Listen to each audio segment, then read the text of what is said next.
நடந்து முடிந்த சட்டமன்ற தேர்தலில் திராவிட முன்னேற்ற கழகம் படுதோல்வி அடைந்துள்ளது. தமிழகத்தினுடைய முதலமைச்சராக இருந்த மு.க. ஸ்டாலின் அவர்கள் தோற்கடிக்கப்பட்டுள்ளார். இந்த தோல்வியை மறைப்பதற்காக சட்டமன்றத்தில் பேசுகின்ற போது அந்த கட்சியினுடைய எதிர்கட்சி தலைவர் திரு உதயநிதி ஸ்டாலின் அவர்கள் சனாதன தர்மத்தை அழிக்க வேண்டும் அப்படின்னு பேசியிருக்கிறார். இது பேச வேண்டிய அவசியம் இல்லை.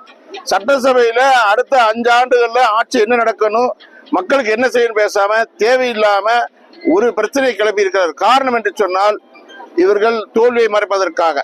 எப்பொழுதெல்லாம் திமுகவுக்கு தோல்வி வருதோ அப்போ ஒண்ணு இந்தி எதிர்ப்பு எடுப்பாங்க, இல்லைன்னா இந்து எதிர்ப்பு எடுப்பாங்க. இவர்கள் ஏற்கனவே இந்த உதயநிதி மேல பல்வேறு மாநில வழக்கு இருக்குது. இவர் ஏற்கனவே கர்நாடகால 1 லட்சம் ரூபாய்க்கு ஜாமீன் கட்டி வெளியே வந்திருக்கிறார். அதனால சட்டசபையில் ஒளிஞ்சு பேசுறார். மக்கள் மத்தியில் இன்னைக்கு கொந்தளிப்பு ஏற்பட்டு இருக்குது. நாடு முழுக்க பிரச்சனை வந்திருக்குது. தமிழகத்தில் இன்னைக்கு இந்து முன்னணி சார்பிலே ஆர்ப்பாட்டம் நடத்துறோம். இந்த உதயநிதியை கைது செய்ய வேண்டும். எதற்காக போய் இவர் பேசுறாரு? இப்போ புதுசா ஆட்சி வந்திருக்குது. அந்த ஆட்சி என்ன நடக்குதுன்னு கூட இவருக்கு தெரியல. ஆட்சிக்கு வழிவிடணும். இவர்கள் தோல்வியை பொறுப்பேற்க வேண்டும்.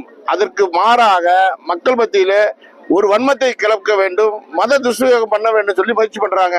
இந்த உதயநிதியை கண்டிச்சு இன்னைக்கு தமிழ்நாடு முழுக்க ஆர்ப்பாட்டம் நடக்குது. தமிழக அரசு உடனே முதலமைச்சர் அவர்கள் நடவடிக்கை எடுப்பார் நாங்க நம்புறோம். அப்படி இல்லை என்றால் இந்த போராட்டம் விடிவரையும் உதயநிதி எங்க போனாலும் கண்டிப்பாக முற்றுகை போராட்டம் நடத்துவோம் என்று தெரிவித்துக் கொள்கிறோம். அவர் இந்த புஸ்தகம் என்பது அவர் விஷயம் தெரியாம சொல்றாரு, அவர் கொள்கையான்னு தெரியல. அதற்கு முதலமைச்சர் விளக்க கொடுக்கும்னு சொல்றோம் நாம. ஆனா முஸ்தபா நேற்று சொல்லிக்கிறார், அப்படி சொல்லல, எல்லா மதம் தேவைன்னு சொல்லியிருக்கிறாரு. அதுக்கு தமிழக வெற்றி கழகம் ஏற்கனவே சொல்லிக்கிறாங்க, எல்லாருக்கும் எல்லாம் சொல்லியிருக்கிறாங்க. அப்படி என்றால் இந்த எம்எல்ஏ மேலே நடவடிக்கை எடுக்கணும்.